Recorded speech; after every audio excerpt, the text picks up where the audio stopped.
আসসালামু আলাইকুম। আমাকে গতকালকে আমার চুয়াডাঙ্গা গ্রামের বাড়ি থেকে একদম সহজ সরল আর কি গ্রামের এক ছেলে, সে আমাকে ফোন করেছে। ফোন করে তারপরে বলল যে এরকম এরকম শুনলাম যে ডক্টর মোহাম্মদ ইউনূস যদি আমেরিকা যায়, গেলেই নাকি আবার শেখ হাসিনা নাকি দেশে ঢুকে আসবে, তারপরে আওয়ামী লীগ আবার ক্ষমতা নিয়ে নিবে। এটা নিয়ে খুব আতঙ্কের ভেতরে আছে। আবার আওয়ামী লীগের দু একজন লোকজন নাকি ভেংচি কাটাও শুরু করেছে যে গেলেই আবার ধরবে। তো গেলে কি করবে? শেখ হাসিনা আবার আসবে, এসে তারপরে ধরেন গণভবনে আবার ঢুকবে, মেরামত করবে, মাছ ছাড়বে, হাঁস পালবে, শাকসবজি আবার ফের লাগাবে, আবার ফের আগের মতো প্রধানমন্ত্রী হবে তিনি। প্রজেক্ট এক এক উন্নয়নের নামে প্রজেক্ট করবে, সেখান থেকে বিলিয়ন বিলিয়ন ডলার আবার নিজের আত্মীয় স্বজন দলের লোকজনকে নিয়ে বিদেশে পাচার করবে। মানুষজন কোনো কিছু বলতে গেলেই তাদেরকে ধরে ধরে গুলি করবে, মারবে, লাশের উপরেও অত্যাচার করবে। এটা হচ্ছে তাদের আবার ফের স্বপ্ন। তো লজ্জা শরম তো কিছু থাকা উচিত, তাই না? এই যে মানুষ, ধরেন আওয়ামী লীগের লোকজনকে আপনি এখন দেখেন, এত বড় ঘটনা এখন হয়তো আমাদের কাছে খুব বড় কিছু মনে হচ্ছে না। আমরা তো বিশাল এক ইতিহাসের অংশ। এই যে আপনি গণভবনে দেখেছেন না, যে যারা গণভবনে ঢুকে এই যে হাসিনার ছায়া ব্লাউজ ট্লাউজ নিয়ে টানাটানি করলো, এটা কিন্তু বিশাল ইতিহাস। আমি জানি না যে মানে পৃথিবী এই ভার্চুয়ালি কতদিন চলবে, যতদিন এই প্রযুক্তি থাকবে, ফেসবুক, ইউটিউব, এগুলো যতদিন থাকবে ততদিন এটা হিস্ট্রি। পৃথিবীর বাংলাদেশে যতদিন এই পৃথিবী বেঁচে থাকবে, বাংলাদেশের মানুষ এগুলো মনে করবে এবং বলবে, চুরি বাবা এত স্বৈরাচার একটা মানে অত্যাচারী একজন শাসক ছিল, যার ভাত রান্না করার পরে সেটা খাওয়ার সময়টাও দেয় না, জনগণ ঝাড়ু দিয়ে তারায় বের করে দিয়েছে। একটু একটু করে তারপরে তারা মানে বের হওয়ার চেষ্টা করছে। তো সেই বের হতে গিয়ে একজনের একটা ভিডিও দেখলাম। সে বলছে মানে পিছনে তার ভিডিওর ইয়েতে ব্যাকগ্রাউন্ডে আপনার স্যাড মিউজিক লাগিয়েছে, মিউজিক লাগিয়ে তারপরে বলছে প্রধানমন্ত্রীর বের হয়ে যাওয়ার সেই সময়টুকু সেটা কেমন ছিল। ছিল শেখ হাসিনা নাকি যাবেই না, তাকে জোর করে সবাই বুঝাচ্ছিল সে যাবে না, এই দেশের মানুষকে রেখে সে নাকি যাবে না। এরপরে শেখ রেহেনা তাকে বুঝাইলো, বলল যে আমার বাবার মতোই অবস্থা করতে চাচ্ছিস তুই, তুমিও কি বাবার মতো মরতে চাও, জীবন দিতে চাও, চলো জীবনটা বাঁচাও।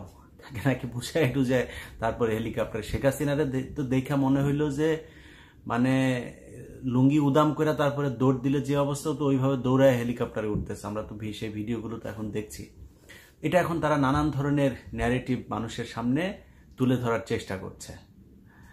এখন এই যে বাংলাদেশের মানুষ এইভাবে তাদেরকে জুতা পেটা করে তারপর বের করলো, মিনিমাম আওয়ামী লীগের লোকজনের ভেতরে আপনি দেখছেন যে কোনো অনুশোচনা আছে, কোনো অনুতপ্ত হচ্ছে যে ওকে আমরা একটা ভুল করেছিলাম, সেই ভুলটা সংশোধন করতেছে। ওদের এখনো কথাবার্তা, ওরা আবার দেশে আসবে, আবার সেইভাবে খাবে। 5 তারিখে যেদিন শেখ হাসিনা দেশ থেকে বের হয়, সেদিন কি ডক্টর মোহাম্মদ ইউনূস বাংলাদেশে ছিল? ডক্টর মোহাম্মদ ইউনূস তো সেদিন বাংলাদেশে ছিল না, সে তো দেশের বাইরেই ছিল। তো শেখ হাসিনা পলাইলো কেন?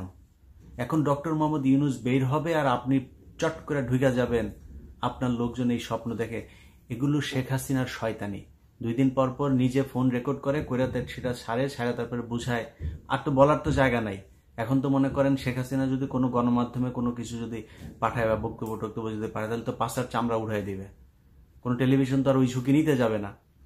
তো শেখ হাসিনাকে বলবো, আমার বাংলা এডিশন নামে যে নতুন পোর্টাল চালু হয়েছে, আমার ফেসবুক, ইউটিউব আছে, বাংলা এডিশনে যাবেন, আমার কাছে পাঠান, আমি চালাবো। আমার কিন্তু ওই ভয় নাই, কারণ আমি তো এতদিন আপনার দালালি করিনি।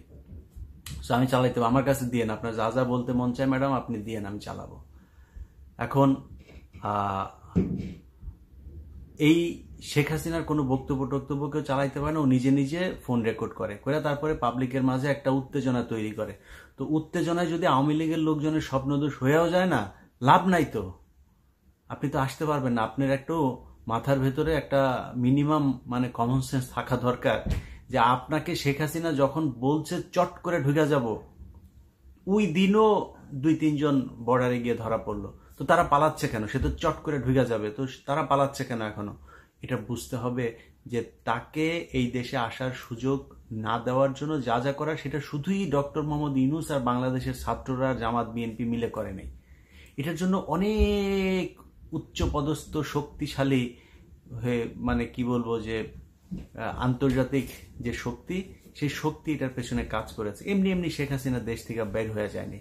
সো এই আজাইরা স্বপ্নদোষ, এই স্বপ্ন দেখা তারপরে স্বপ্নদোষ করে লাভ নাই। কারণ শেখ হাসিনা ঢুকতে পারবে না। আর শেখ হাসিনা যদি ঢুকতে চায়, আমরা তো চাই শেখ হাসিনা বাংলাদেশে ঢুকুক। এখন তারা তো দরকার বাংলাদেশে। এই যে $103 বিলিয়ন যে বৈদেশিক ঋণ রেখে গেল, এই যে একের পর এক এই বিভিন্ন ঘটনায় মানুষকে যে খুন করেছে, গুম করেছে, সালমান এফ রহমান, তারপরে এস আলম সহ যাদেরকে ক্যাশিয়ার বানিয়ে কয়দিন আগে যে Zafrullah Chowdhury, Midland bank tank, এগুলো যে বাংলাদেশটাকে যে একদম ঝাঁঝরা করে দিয়েছে, এটার জন্য তো আমাদের দরকার তাকে। আমরাও তো চাই শেখ হাসিনা দেশে আসুক, আসতে বলেন। কিন্তু আপনারা স্বপ্ন দেখছেন যে শেখ হাসিনা আসবে, আবার আওয়ামী লীগ ওইভাবে ক্ষমতায় আসবে, আবার আওয়ামী লীগ ক্ষমতায় এসে তারপরে আপনাদেরকে ক্ষমতায় বসাবে। দেখেন, সালমান এফ রহমানের দাড়ি ছিল, দাড়ি কাটছে। মানিকের দাড়ি ছিল না, দাড়ি রাখার চেষ্টা করছিল। ওই শ্যামল দত্তর দাড়ি গোপটোপ ছিল, দাড়ি গোপটোপ সব কেটে ফেলেছে। কারোর দাড়ি ছিল, দাড়ি রাখে, কেউ দাড়ি ছিল না, সে দাড়ি কাটে। মানে এই হচ্ছে আওয়ামী লীগের অবস্থা। আপনাদের নেতাদেরকে দেখে মিনিমাম কোনো হয় না। এখন আপনি চিন্তা করছেন যে ডক্টর মোহাম্মদ ইউনূস এখানে আসবে আর আপনারা দেশটা দখল করে ফেলবেন। আপনার সেনাবাহিনীকে যা জিজ্ঞেস করেন, শেখ হাসিনার ঘরের আত্মীয় সেনাপ্রধান, তিনি কেন পারেন নাই 5 তারিখে শেখ হাসিনাকে বাঁচাইতে? শেখ হাসিনা তো বাংলাদেশে যদি গৃহযুদ্ধ লেগে যেত, ভারত বাংলাদেশে অ্যাটাক করবে, সেটা তো শেখ হাসিনা নিজে চেয়েছে। এটা ইন্ডিয়ান পত্রিকা, একদম মেইন স্ট্রিমের বিশাল বড় আন্তর্জাতিক গণমাধ্যম, তারা বলেছে যে last 45 minutes of Sheikh Hasina, সেই জায়গায় তারা যে ডেসক্রিপশন দিয়েছে শেখ হাসিনার পালিয়ে যাওয়ার সময় শেখ হাসিনা কি করেছে। শেখ হাসিনা সেনা প্রধানকে ফোন করেছে, পুলিশ প্রধানকে ফোন করেছে, অমিত শাহকে ফোন করেছে, তারপরে ওইদিকে কি বলে ওদের চাওয়ালাকে ফোন করেছে। কেউ তার কথায় সায় দেয় নেই। তিনি বলেছেন যে আমি শেষ পর্যন্ত দেখতে চাই। এসএসএফ কে নিয়েও সে থাকতে চেয়েছে, যে এসএসএফ দিয়েও সে চেষ্টা করবে যে গণভবনে সে টিকে থাকতে। তো তাকে কেন থাকতে দেয় নাই, এটা বুঝবেন না আপনারা? তো সামনে পরিস্থিতি যেটা এখন হচ্ছে, যে যা যা ঘটছে, আমার কাছে আমি খুব কমফোর্ট ফিল করি না এই বিষয়গুলোতে। কিন্তু আওয়ামী লীগ আবার আসবে, এসে আবার ক্ষমতায় বসা যাবে, বাংলাদেশে গৃহযুদ্ধ বাঁধতে পারে। শেখ হাসিনার আওয়ামী লীগ আবার ফের আসবে। ভাই, গত 15 বছর ধরে কতবার যে দেশে আয়, মানে আমার মতো লোক, আমার মতো এরকম ছোটখাটো লোক, আমার মতো এত নিচু, মানে আপনাদের তো মানে এত বড় কি বলে যে বিশাল বড় রাজনৈতিক নেতাও না, বিশাল বড় কোনো পদেও ছিলাম না, কিছু না। আমি জাস্ট ইউটিউবে আমি ভিডিও তৈরি করতাম। তো আমার মতো একজন লোককে যে পরিমাণে হুমকি খেতে হয়েছে যে দেশে আয়, এর বাইরে তারেক রহমানকে মনে করেন দেশে নিয়ে বিচার করবে, ইন্টারপোলের কাছে নাকি সবকিছু জানানো হয়েছে, নানান কিছু। তো এত কিছুর পরে আপনারা 45 মিনিটের মধ্যে পুরো দেশ ঠান্ডা হয়ে গেল। এতদিন আপনারা বলে আসলেন 15ই আগস্টে নাকি আপনাদের বাপেরা নাকি কিছু করতে পারে না, এখন কইরা দেখিস। এগুলো নিয়ে আমি যখন শেখ মুজিবরা, তো আমি উলঙ্গ করে দিতাম, সবসময় উলঙ্গ করে এই কথা বলতাম। বদমাইশ ছিল। এই বদমাইশে নিয়ে যখন ভিডিও বানাইতাম, তখন বলতো যে আমার বাপেরা পারে নাই, তুই এইবার দেশে, তুই আমার তোদের মায়ের সাথে তোদের মানে সাঙ্গা হয়ে তারপরে তোদের বাপ হয়েছে। তো এই সাঙ্গাকৃত বাপেরে নিয়ে তোদের যেই দরদ উদলায় উঠতো, তো তোদের বাপের পিছন দিয়েও বাস ঢুকাইছে, মুখের মধ্যে হিসু করছে, সবই করছে। তোদের বাপের যে মূর্তি বানাইছি, কই কিছুই করতে পারলি না। খালি বলতি যে দেশে আয়, দেশে আয়। 45 মিনিটের মধ্যে শেষ হয়ে গিয়েছে পুরো আওয়ামী লীগ। এখন আবার তোরা হুমকি দিচ্ছিস যে আসবি, আবার এসে তারপরে দখল করে ফেলবি। তোদের পিছনে পুলিশ না থাকলে তোদের অবস্থা কি হয় সেটা বাংলাদেশের মানুষ খুব ভালোভাবে 5 তারিখে টের পেয়েছে।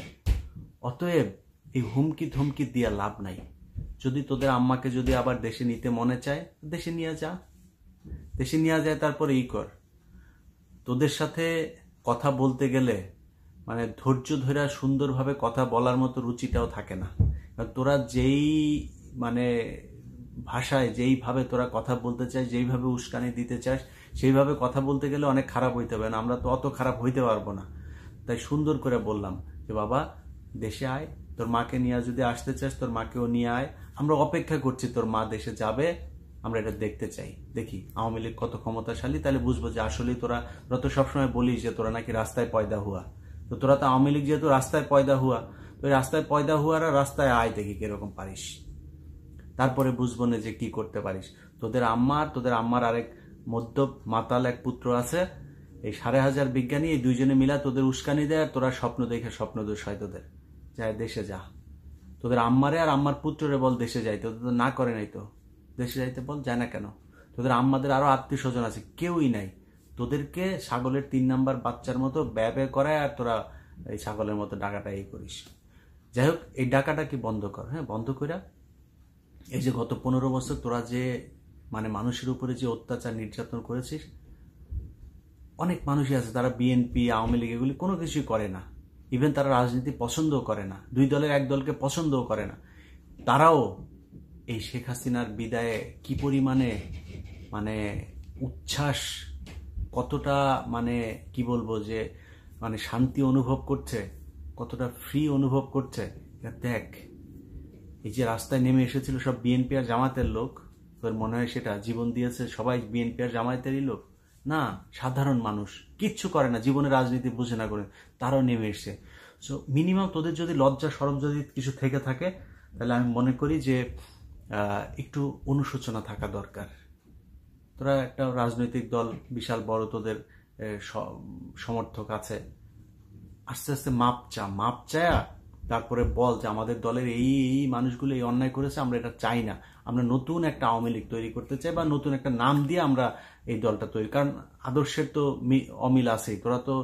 তোদের তো আরেকটা আদর্শ আছে, তোদের আম্মা হচ্ছে শেখ মুজিব, আবার এই শেখ হাসিনা হচ্ছে তোদের আম্মা, আবার মুজিব হচ্ছে তোদের আব্বা। তো তোদের এই যে আম্মা আব্বার যে তোরা যে নবী রাসূলের মতো যেভাবে আদর্শ হিসাবে মানিস, এই আদর্শ তো আর বাংলাদেশে কারো নাই। তো তোদের একটা আলাদা দল থাকতেই হবে, সেটা গঠন কর। যা ভুল করছিস সেটার জন্য অ্যাটলিস্ট মাপ চা মানুষের কাছে। ভুল তো করছিস। 1,800 গতকালকে নিউজে দেখলাম 1,800 এই গত এই আন্দোলনেই মারা গেল। আরো কত হয়তো এর সাথে আরো হয়তো 400-500 বাড়তে পারে। তো প্রায় 2,000 মানুষের উপরে তোরা হত্যা করেছিস এই গত 15 দিনে।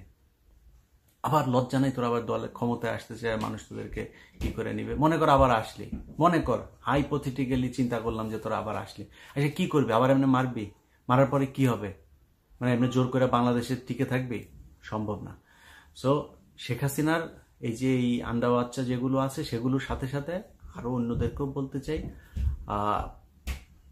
কেউ বাংলাদেশে ভবিষ্যতেও এইভাবে শেখ হাসিনার মতো স্বৈরাচারী হয়ে জনগণকে জিম্মি করে ক্ষমতায় থাকার চেষ্টা করেন না। জনগণের ক্ষমতা জনগণের হাতে ছাড়তে হবে, এবং সেটা বিএনপি হোক, জামাত হোক, যারাই ক্ষমতায় আসুক সামনে, এই সরকারের পরে একটা নির্বাচিত সরকার তো আসবে, তারা এসেও যেন এই শিক্ষাটা যেন অন্তত সামনের 100 বছর বাংলাদেশের রাজনৈতিক দলগুলোর মনে থাকে, এটাই প্রত্যাশা। সবাই ভালো থাকেন, আল্লাহ হাফেজ।